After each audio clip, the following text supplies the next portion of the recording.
Pasamos a la segunda parte de la presentación. Ya ha comentado Javier que el doctor Rafael Rubio, con el que hablé anteayer y estaba convencido que iba a poder venir, a última hora ha tenido un problema que le ha impedido venir, le ha dado mucha pena. Y bueno, yo intentaré sustituirle, no tengo su donosura, pero bueno. El siguiente ponente es el doctor José Ramón Arribas. José Ramón es jefe de la sección de enfermedades infecciosas del Hospital Universitario La Paz. Es director del Grupo de Investigación de Enfermedades Infecciosas y SIDA del IDIPAZ, del Instituto de Investigación de La Paz. Es una persona sobradamente conocida entre todos nosotros, ¿no?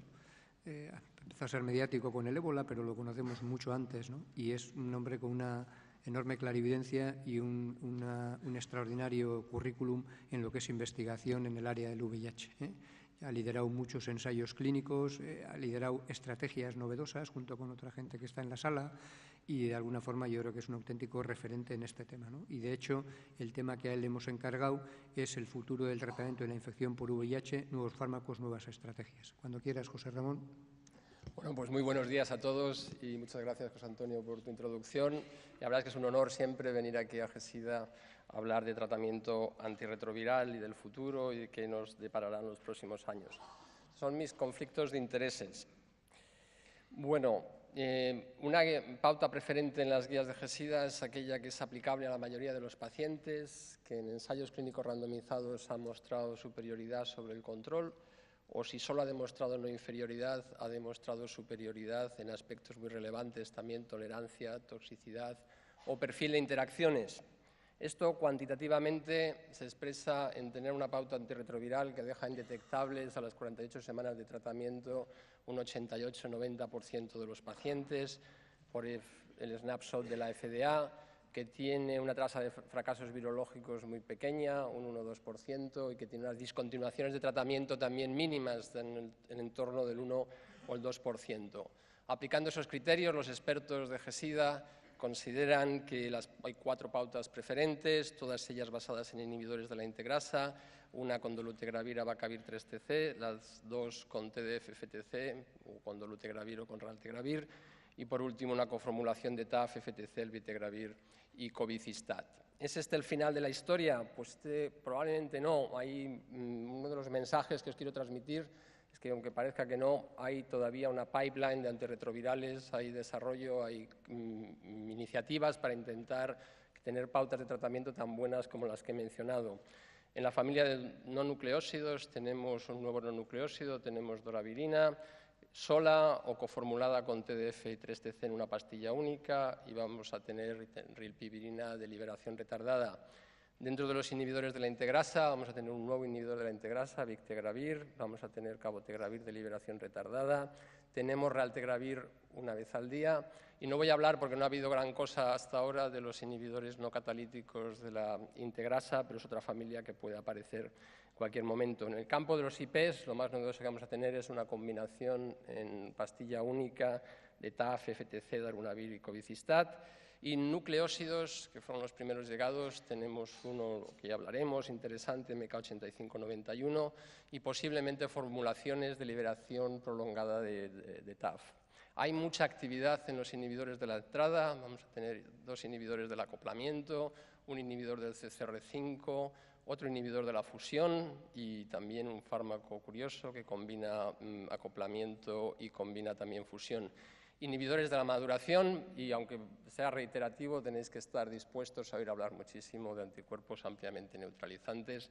Lo oísteis ayer en la plenaria, lo acabáis de oír, es algo que va a venir toda esta investigación.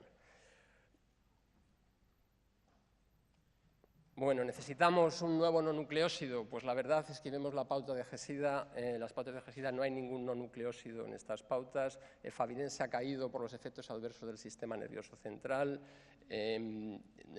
rilpivirina se ha caído por su falta de eficacia en pacientes con más de 100.000 copias. Si tuviéramos un no nucleósido que tuviera pocos efectos del sistema nervioso central y tuviera actividad en más de 100.000 copias, pues se cubriría este vacío que ahora mismo es una realidad. Eso va a intentar doravirina, un no nucleósido de nueva generación, que se administra una vez al día, que no tiene efectos con la comida, tiene, lo que hemos visto hasta ahora, un bajo potencial para toxicidad del sistema nervioso central. buen perfil de interacciones, no es perpetrador de interacciones y es interesante que es activo frente a las mutaciones más comunes que tenemos con los nucleósidos, la 103, la 181, la 190, y también es interesante que se va a coformular en una pastilla única con TDF, doravirina y lamivudina, y está cerca de la clínica, la fase 3 está en marcha. Lo que hemos visto hasta el momento actual es un estudio fase 2 que presentó José María Gatell, comparado con efavirenz. Veis que las tasas de eficacia en pacientes con menos de 100.000 copias son muy similares con doravirina que con efavirenz. Hay cierta preocupación con esto de las más de 100.000 copias, hay una disminución de la eficacia. Esto es un tamaño relativamente pequeño, veremos si en la fase 3 estas diferencias se mantienen o se hacen más pequeñas. El que esté interesado, hay un póster aquí en GESIDA para ver los resultados del ensayo. Tenemos una nueva formulación de raltegravir, 600 miligramos, 2 pastillas una vez al día, que compensa el déficit que tenía raltegravir de tener que administrarlo 2 veces al día. El estudio ONESMARK ha demostrado completamente la no inferioridad de la nueva formulación una vez al día comparada con la formulación 2 veces al día. También, para el que esté interesado, hay un póster aquí en GESIDA. Esto es también un avance para el paciente que quiera usar, clínico que quiera usar raltegravir, poderlo administrar una vez al día. Y tenemos cabotegravir, que es un nuevo inhibidor de la integrasa. También cabotegravir es estructuralmente muy parecido a dolutegravir, son los inhibidores de la integrasa de nueva generación. Tiene, por su formulación oral, una vida media muy prolongada, casi 40 horas, pero lo que es más interesante de esta molécula es su posibilidad, a diferencia de dolutegravir, de nanoformularse y poder utilizarse en fármaco de liberación retardada con una vida media muy larga de 21 a 50 días.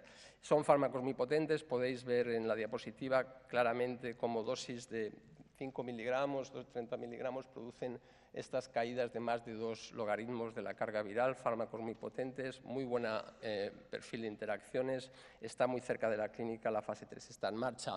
De la formulación oral, el estudio más relevante que hemos visto es el estudio LATE, es un estudio de inducción-mantenimiento clásico.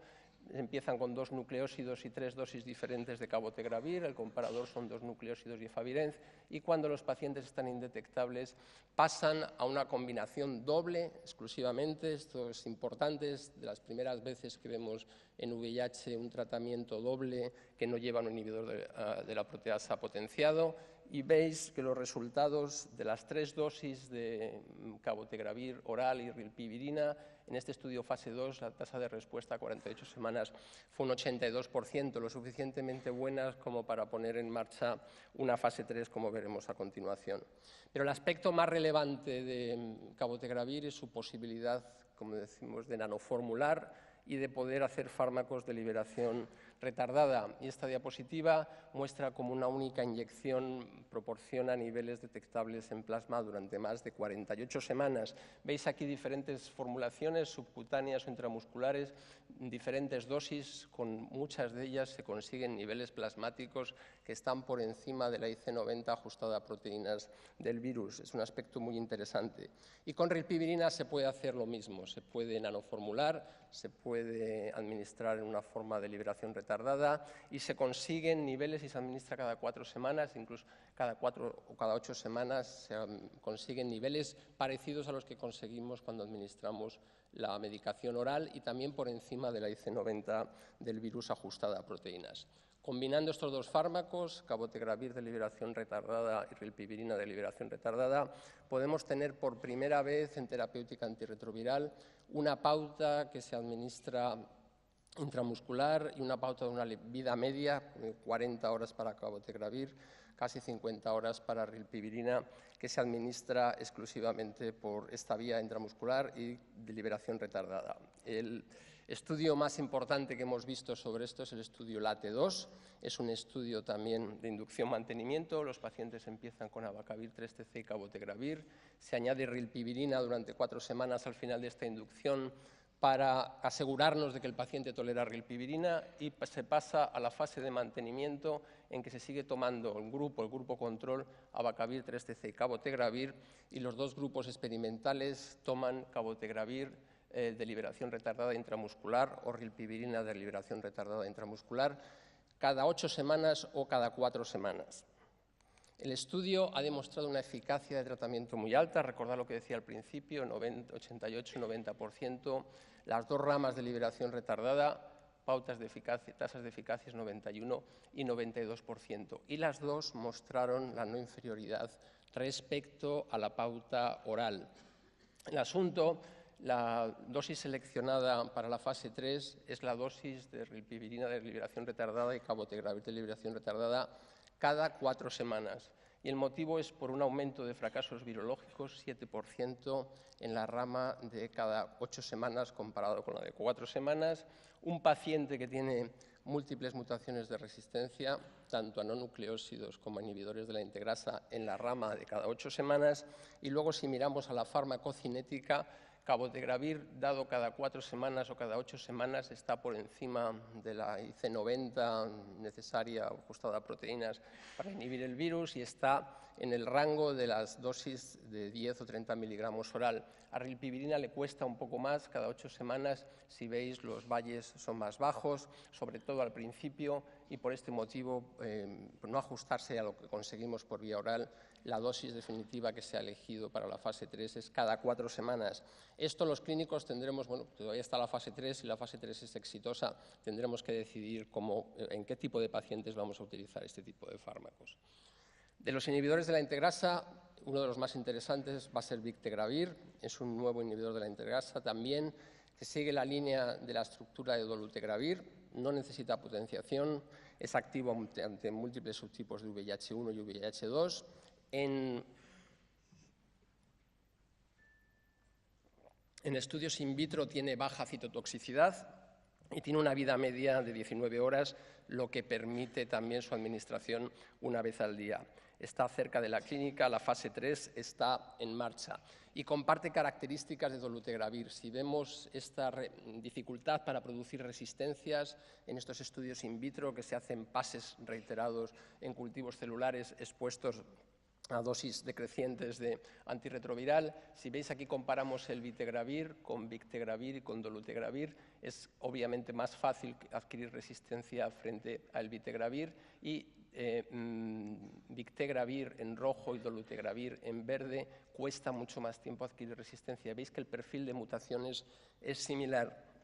Cuando los investigadores de Gilead han puesto este panel muy grande de mutantes con múltiples mutaciones y lo han enfrentado a raltegravir, al bictegravir, dolutegravir y bictegravir, veis que claramente podemos concluir que estos son inhibidores de la integrasa de nueva generación. El perfil de resistencias es muy diferente, con múltiples combinaciones en las que no pueden actuar raltegravir y el bictegravir, continúan actuando dolutegravir y bictegravir. Hay pequeñas diferencias que harán las delicias de la gente que todavía se dedica a resistencias. Veis aquí algunas mutaciones en las que posiblemente no sean idéntico el perfil de resistencia de bictegravir y dolutegravir, pero está por ver si todavía ahí los clínicos podremos tener alguna utilidad en cuanto a ausencia o presencia de resistencias cruzadas. Fármaco también muy potente, caídas y con dosis pequeñas, 25-50, se consiguen más de 2 logaritmos de caída, con la dosis de 100, 2,43 logaritmos de caída. O sea, es un fármaco muy potente. La fase 3 está en marcha. Luego tenemos un nucleósido nuevo muy interesante, MK8591, antes conocido como FDA.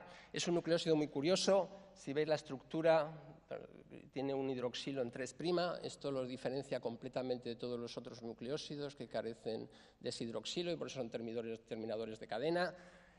No se puede poner nucleósido natural a la cadena que está creciendo. Actúa de una manera diferente, es un inhibidor de la translocación de la transcriptasa inversa, que hay muchos básicos, por favor, preguntarles a ellos exactamente cómo se diferencia eso de la actividad de los nucleósidos.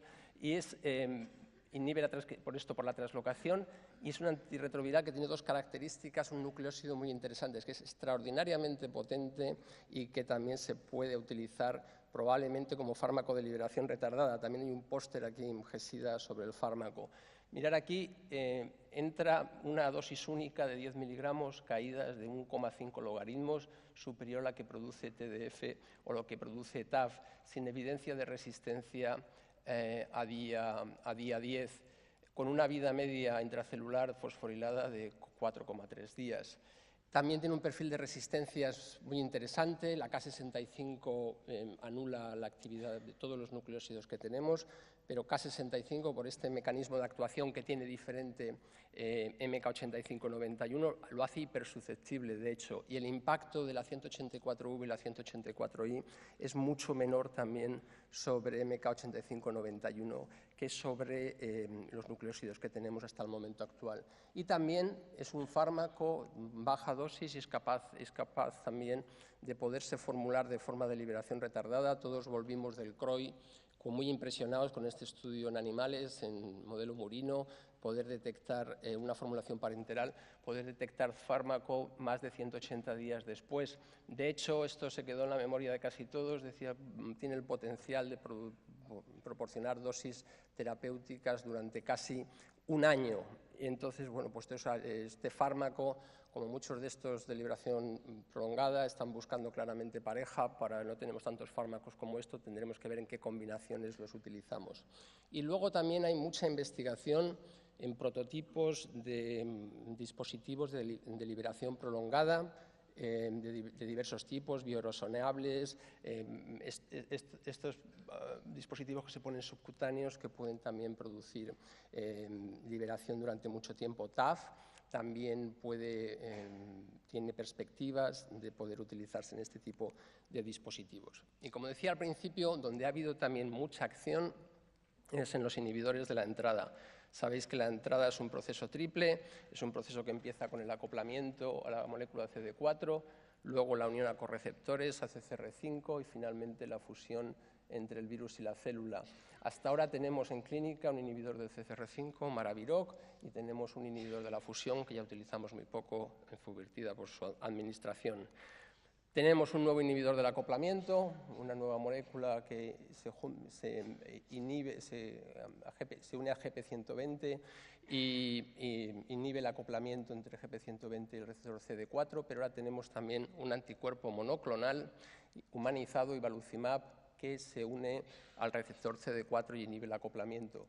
Tenemos otro anticuerpo monoclonal humanizado que también se une a CCR5, es un inhibidor de CCR5 mediante anticuerpo. Y por último tenemos un péptido mimético que es albuvirtide, que se parece a enfuvirtide en su mecanismo de acción, inhibe la fusión entre el virus y la membrana. Y por último un fármaco muy curioso, combinectina, que une dos mecanismos de acción, une la inhibición del acoplamiento y inhibe también la fusión. Vamos a detallar un poquito Fostensavir, que es el inhibidor del acoplamiento, es una molécula pequeña, tiene actividad frente a múltiples cepas de VIH, pero hay variabilidad en la envuelta y el subtipo AE y el grupo 0 no es activo. Inhibe el acoplamiento, por lo tanto es irrelevante si el virus es CCR5 trópico o X4 trópico, tiene un perfil de resistencias por ser un mecanismo de acción completamente nuevo, diferente, y es eficaz contra virus que tienen resistencias a las otras familias. La dosis seleccionada ha sido de 600 miligramos 2 veces al día. Se administra como un profármaco que en el intestino da lugar al fármaco activo. Lo que hemos visto es un fase 2, en pacientes con fracaso inicial, no un fracaso muy avanzado, que se randomizaron a recibir una combinación completamente activa, tenofovir, atazanavir, ritonavir y raltegravir, o 068 con tenofovir y con raltegravir. Y lo que hemos visto es una tasa de eficacia comparable a la del brazo control. Quizás lo más interesante que hemos visto, había preocupación porque este fármaco había cepas naturales, cepas salvajes que tienen una disminución de la sensibilidad fenotípica y en el estudio lo que han demostrado, aunque hubo un límite de susceptibilidad fenotípica con la que se pudo meter a los pacientes, los resultados del estudio no han cambiado dependiendo de la susceptibilidad fenotípica que tuviera el virus en la entrada al principio del estudio. Y por lo tanto, en el estudio fase 3, que es el que se está haciendo con pacientes altamente experimentados, no hay un límite, no hay exclusión por un aumento de la IC50 frente al fármaco, y es el estudio clásico que ahora recomienda la FDA para estudios de rescate, que lo que se hace es un periodo de monoterapia exclusivamente durante 7 días para atestiguar la eficacia del fármaco. Y este estudio está en estos momentos en marcha. También en esta etapa del acoplamiento tenemos un ibalizumab, que es un inhibidor del posacoplamiento, no actúa directamente sobre la GP120, se une directamente al correceptor CD4, al segundo dominio extracelular, no es inmunogénico, no produce deplección de células T, tiene un amplio espectro de actividad anti-VIH. Por su mecanismo de acción también es útil porque no tiene resistencia cruzada con otros antirretrovirales, no tiene interacciones significativas y se puede administrar intravenoso cada 2 semanas, y lo que hemos visto hasta ahora que tiene un perfil de tolerabilidad excelente. En el IDWeek presentaron este estudio, que es de nuevo como estos clásicos de rescate que vemos ahora. Son pacientes que están tomando su régimen antirretroviral y que están fracasando, y se les pone durante 7 días exclusivamente este anticuerpo humanizado. Los datos es un estudio pequeño, el 83% de los pacientes una caída de más de 0,5 logaritmos después de 7 días, con una mediana de caída de 1,1 logaritmos. Es un fármaco que tiene un programa de acceso expandido abierto, y por su mecanismo de acción pues será útil para esos pacientes que todavía tienen multiresistencias. En el siguiente paso, en la unión a correceptores, también tenemos un anticuerpo monoclonal humanizado, un IgG4, que bloquea la interacción entre VIH y CCR5, alta barrera para resistencias, bien tolerado.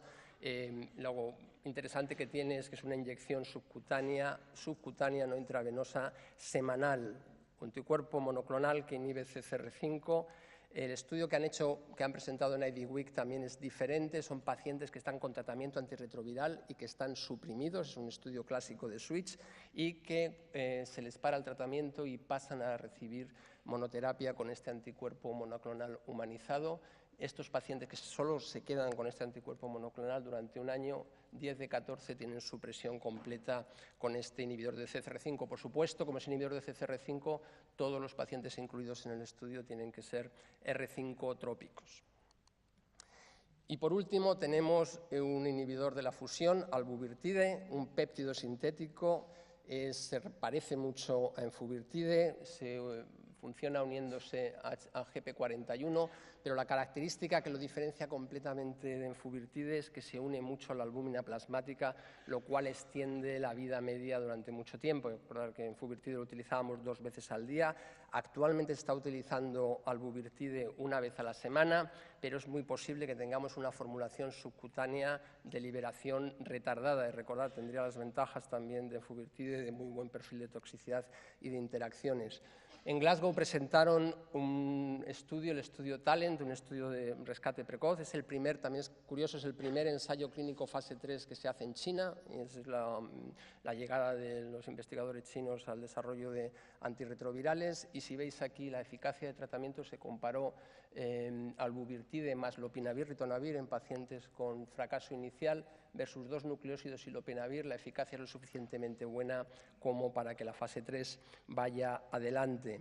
Y por último tenemos este fármaco que pertenece a las fibronectinas. No voy a extenderme mucho porque solo hay datos en modelo murino, pero es un péptido muy largo que une tanto un inhibidor del acoplamiento, actuaría aquí, muy parecido a ibalizumab, y 2 péptidos que harían ser inhibidores de la fusión, y podría ser también administrado de forma de liberación prolongada. Con vinectina de momento solo hay modelo murino. Fuera de la entrada tenemos también investigación en inhibidores de la maduración. Esta historia empezó con un fármaco que se llama Bevirimat, que tenía problemas porque había mutantes resistentes naturales. En los nuevos de nueva generación este problema parece que se ha solventado. El mecanismo de actuación es muy curioso, se une a la poliproteína y impide la acción de la proteasa. No se une a la proteasa, se une directamente a la poliproteína. Había un candidato que estaba ya en fase clínica, inicialmente desarrollado por BMS. El estudio se ha parado por un aumento de toxicidad gastrointestinal y por falta de eficacia, pero hay otros candidatos en esta familia nueva de inhibidores de la maduración. Voy a decir prácticamente nada de anticuerpos ampliamente neutralizantes. Tuvisteis una presentación ayer, la hemos tenido hoy también. Lo que quiero es que os quedéis con la idea de que desde el punto de vista como clínicos, como tratamiento antirretroviral, también están buscando su papel. Ya sabéis que hay muchísimos candidatos diferentes por su cobertura y por su potencia. Esta diapositiva nos reconcilia un poco el mundo de los básicos y de los clínicos, porque veis que son fármacos antirretrovirales. Es el típico estudio que podríamos hacer con una pequeña molécula, también de monoterapia, con diferentes dosis y diferentes tasas de eficacia. Y hasta el momento actual no han encontrado aún su papel, son los primeros momentos. Esta diapositiva la presentó Dan Kurizkes ayer, New England hace nada, pacientes que interrumpen tratamiento antirretroviral en 2 ensayos clínicos diferentes, todos rebotan, parece que un poco más lento. Los conceptos básicos que hay que tener es que la diferencia con los fármacos antirretrovirales que estamos utilizando, que son pequeñas moléculas, es que estos tienen una vida media más larga, 2 o 3 semanas, y jugando con la parte constante se pueden hacer, como decía Robin, se puede envisionar tener fármacos que se puedan administrar solo 3 o 4 veces al año y no tendrían resistencia cruzada con otros antirretrovirales. Esto es su actuación como antirretroviral, como inmunoterapéutica. Recordar la presentación ayer de Dan, estudios de curación, de disminución del reservorio, podrían tener su papel. Y hay consenso en el campo de que va a ser necesario combinación, no solo combinación entre anticuerpos neutralizantes, sino también con antirretrovirales. Y Robin lo ha apuntado, ya os digo que hay ensayos clínicos ya en marcha por los ACTGs de combinación de cabotegravir de liberación retardada con algún anticuerpo de estos. Bueno, ¿cómo vamos a utilizar estos fármacos? ¿En qué estrategias los vamos a utilizar? Pues aquí hay 2 grandes vías. Hay la vía de desarrollar mejores combinaciones de terapia triple, con la combinación de darunavir, cobicistat y TAF-FTC, por primera vez un IP en pastilla única. Vamos a tener ensayos clínicos tanto en naïf como en suprimidos. Con doravirina también vamos a tener ensayos clínicos en naïf y suprimidos. Estos ensayos clínicos se van a comparar con inhibidores de la proteasa, los 2.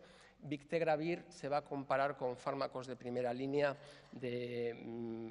fármacos recomendados en las pautas de GESIDA. Por eso voy a extenderme un poquito más en el desarrollo clínico de estos fármacos. Con Bictegravir vamos a tener un ensayo clínico comparativo Bictegravir FTC-TAF con abacavir 3-TC-dolutegravir.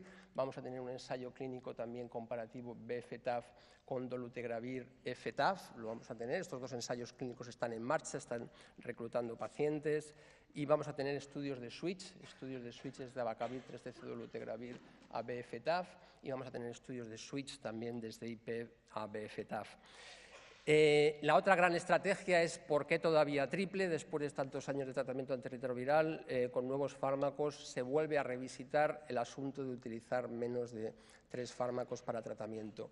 Y los estudios a los que vais a oír hablar hasta la extenuación va a ser dolutegravir 3-TC en naïf, un ACTG que ya está completamente reclutado y que ya veamos resultados en no mucho tiempo, los estudios Gemini, dolutegravir 3-TC en suprimidos, el Aspire y el Tango, dolutegravir rupivina en suprimidos, SWORD, y cabotegravir ritonavir long-acting en cambio precoz o cambio retrasado. Estas estrategias actualmente de terapias duales están reservadas exclusivamente, están dentro de las pautas alternativas al tratamiento antirretroviral. Ninguna guía tiene estas pautas como pautas preferentes. Y no ha sido por no intentarlo. Aquí tenéis un resumen de todos los intentos que se han hecho para tratar VIH con menos de 3 fármacos. Lo titulo La pobre cosecha de las pautas duales. Solo hay una persona sonriendo aquí, el otro es un valle de lágrimas, es Pedro Can, que es el único que ha conseguido en un ensayo clínico naïf con lopinavir y 3-TC tener una eficacia similar a la de la terapia triple. En pacientes suprimidos, sabéis que también hemos intentado jugar mucho con el número de fármacos. Aquí, bueno, pues con una monoterapia nunca nos pondremos de acuerdo. Habrá gente que cree que la estrategia es útil, otra gente que cree que es menos eficaz. Los únicos también estudios que han demostrado una eficacia similar a la terapia triple son estudios con un inhibidor de la proteasa potenciado y 3-TC, que es una estrategia muy española. La mayor parte de estos estudios se han hecho aquí en España. El último de ellos es el estudio dual. Voy a hacer aquí de telonero de mi amigo Federico Pulido, que en breves momentos presentará los resultados del estudio dual de darunavir 3-TC para mantenimiento de la supresión virológica. Todo esto ha cambiado. De nuevo, Pedro Can, hay que agradecerle ideas muy ingeniosas. Pedro Can puso en marcha este estudio piloto con dolutegravir 3-TC en pacientes naïf para tratamiento antirretroviral, 20 pacientes muy bien seguidos. Después de 48 semanas de tratamiento, 18 de ellos permanecen indetectables con dolutegravir y 3-TC. Esta evidencia, más la de la CTG, es suficiente como para haber puesto en marcha el mayor esfuerzo realmente que hemos visto en terapéutica antirretroviral para tratar de saber si 2 fármacos funcionan tan bien como 3. Los estudios Gemini van a comparar dolutegravir TDF-FTC versus dolutegravir 3TC. En pacientes naïf, los estudios Tango van a comparar regímenes basados en TAF versus continuación con dolutegravir 3TC, terapia dual. El estudio SWORD, recordar que había presentado al principio cabotegravir y rilpivirina, es dolutegravir rilpivirina en pacientes suprimidos. Esto es lo que está más avanzado. Es posible que para este CROI ya veamos resultados del SWORD. Y por último están los estudios de fármacos de liberación retardada, cabotegravir y rilpivirina, FLAIR, que es el estudio de cambio precoz, pacientes que empiezan todos con abacavir, dolutegravir 3TC, cuando se quedan indetectables, se añade rilpivirina para mostrar tolerancia, y luego la comparación es dolutegravir 3TC abacavir versus cabotegravir rilpivirina de liberación retardada cada 4 semanas. Y hay otro de switch estable, que es el estudio ATLAS, en el que pacientes que ya están suprimidos también empezarán a tomar estos fármacos de liberación retardada. Bueno, mensajes. Hay todavía un pipeline.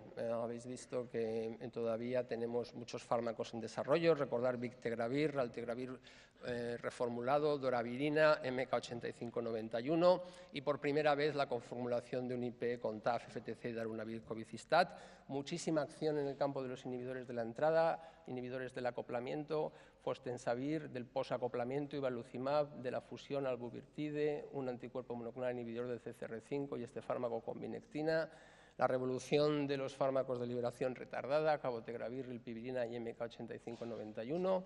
Los anticuerpos neutralizantes, que vamos a ir a hablar un montón estos próximos meses. Y estrategias de tratamiento, parece increíble, después de 20 años de terapia antirretroviral, no tenemos claro todavía si siempre 3 o se pueden utilizar 2 versus 3 fármacos.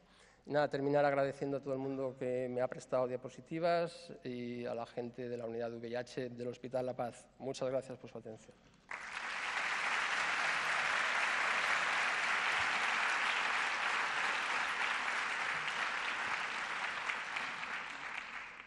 Muchas gracias, José Ramón, por tu excelente presentación. Tenemos unos minutos para preguntas.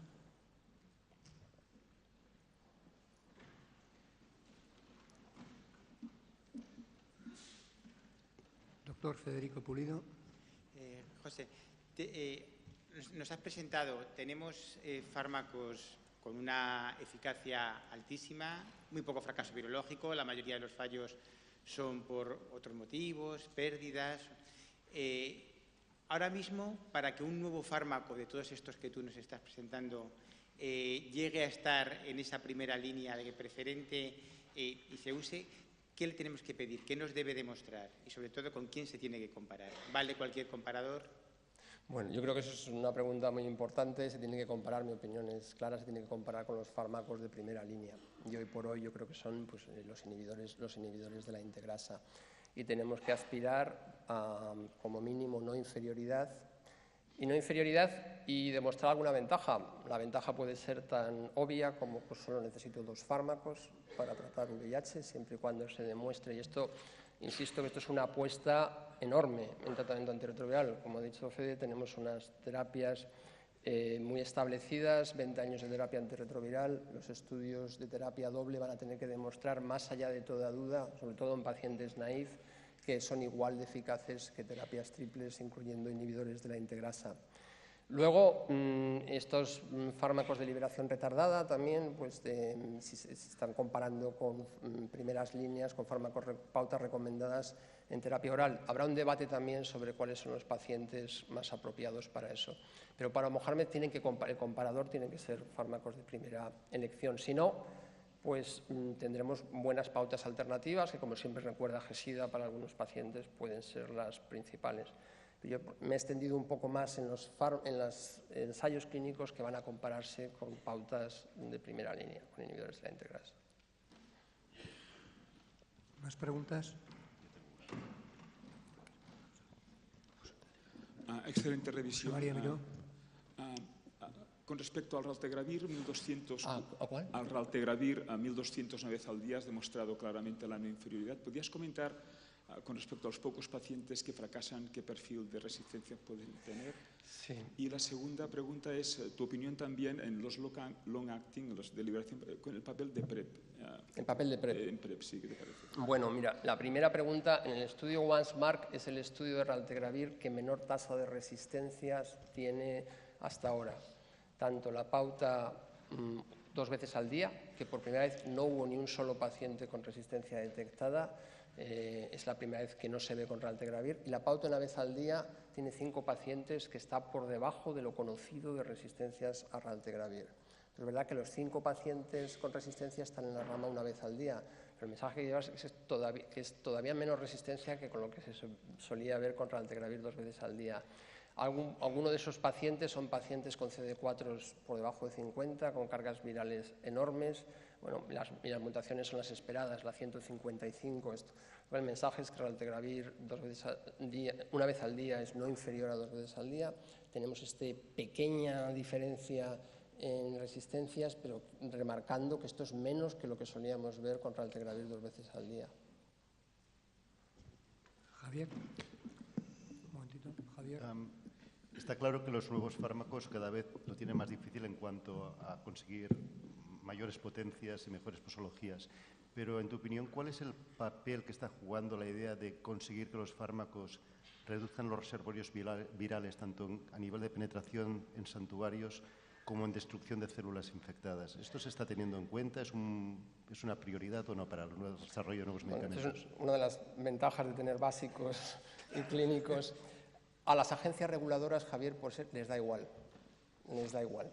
Mientras cumplas tu papel con la carga viral de estos estudios, o sea, tú podrías pensar, una de las preguntas que van a salir inmediatamente es si con 2 fármacos la actuación en el reservorio, la actuación es lo mismo que con 3, y me imagino que habrá estudios, pero lo que es verdad es que las agencias reguladoras no piden en estos estudios que se añada ningún dato sobre esto.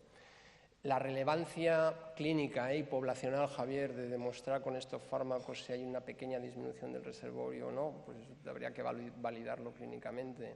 Entonces vamos a ver las dos cosas. Vamos a ver aprobación de estos fármacos basados en endpoints exclusivamente virológicos, que hasta ahora han demostrado, pero también veremos estudios seguramente que intentarán o investigar, digamos, si las acciones sobre diversos compartimentos o reservorios son la misma o no.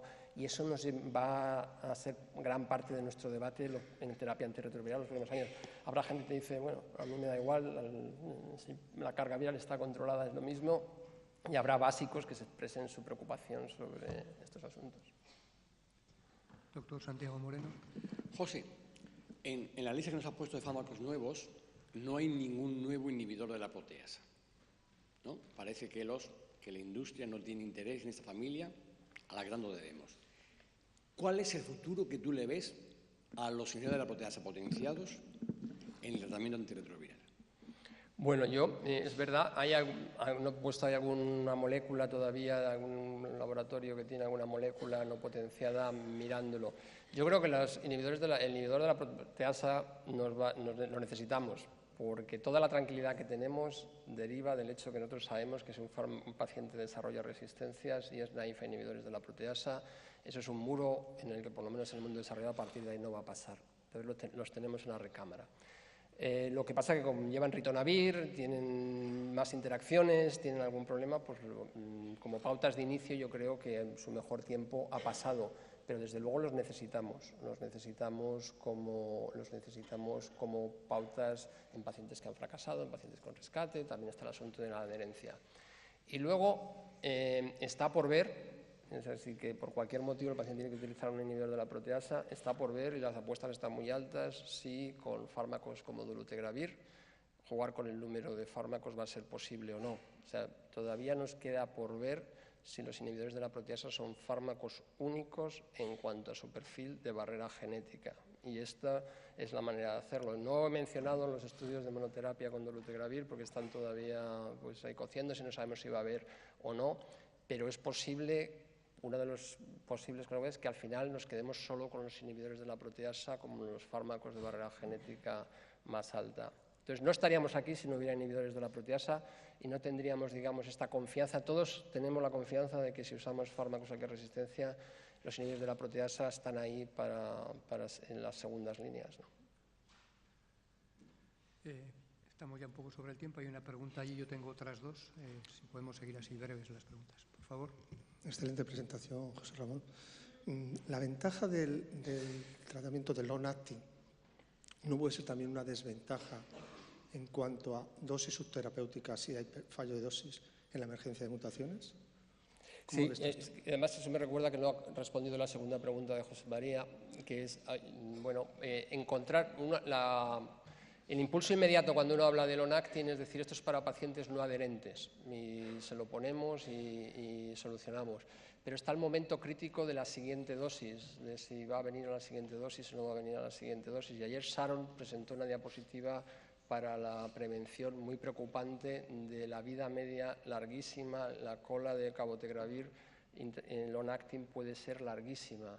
Con lo cual se puede dar la paradoja de que estos fármacos sean para pacientes que te puedes garantizar completamente que van a volver a la siguiente dosis, o implementar maneras de llegar a pacientes que no son tan adherentes a la consulta y volver. Y esa es una de las controversias que vamos a tener. Nadie tiene todavía claro si estos fármacos van a ser para pacientes muy mal adherentes o al revés, pacientes completamente adherentes en el que te puedes garantizar que van a volver a por la siguiente dosis. Y luego está el asunto de las 4 semanas y 4 semanas, cuántos pacientes prefieren eso que terapia oral diaria.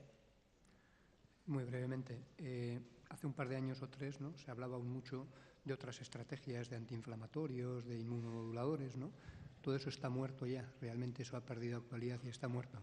Bueno, hay en marcha, el ensayo más grande que hay en marcha del NIH ahora mismo en terapia antirretroviral es el REPRIEVE, que es el de pitavastatina en pacientes VIH que están tomando tratamiento antirretroviral, que están controlados y que no necesitan una estatina para el control lipídico. Y es un estudio de estos masivos con endpoints clínicos, sobre todo cardiovasculares, ¿no? Y eso nos va a decir desde el punto de vista práctico a los clínicos, yo creo que es lo más importante. Se ven en los congresos todavía, se ven muchos estudios de antiinflamatorios, de algún inmunomodulador, de también probióticos, pero todavía no ha habido muchas buenas noticias en términos de que hagan nada que nos resulte positivo. Y luego, abundando un poco en la pregunta de Fede, ¿no?, tenemos más del 90% de los pacientes con carga indetectable y los que no lo tienen, la mayoría, el problema no es el fármaco, ¿no? De más o menos la veintena de fármacos que has comentado, ¿a cuál le ves más posibilidades o a cuáles les ves más posibilidades de realmente llegar a nuestra práctica clínica? Bueno, yo creo que aquí a los que les guste el tratamiento antirretroviral y a los que tengan ganas de emociones fuertes en esto, en tratamiento antirretroviral, los estudios de terapia doble es la primera vez, que llevamos mucho tiempo viendo, la primera vez que hay un esfuerzo enorme de compañía por intentar tratar VIH con menos de 3 fármacos. Yo creo que esto será, si estos estudios son exitosos, pues nos llevaremos, como decía Javier, mucho tiempo diciendo, oye, estamos frente a 20 años de terapia antirretroviral triple, si esto funciona. Habrá gente que diga, oye, pues echar un tercer fármaco es un malgastar recursos, habrá gente que diga tercer fármaco es importante para este asunto. Entonces, estar atentos porque eso va a ser un debate.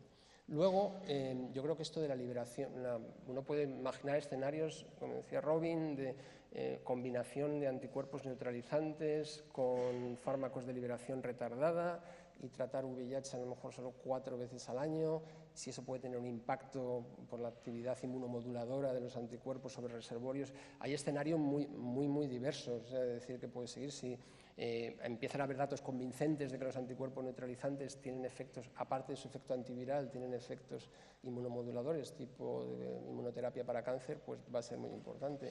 Y luego hay fármacos en busca claramente de pareja. MK8591 es un nucleósido muy interesante, y hay que ver con qué otras combinaciones se puede dar.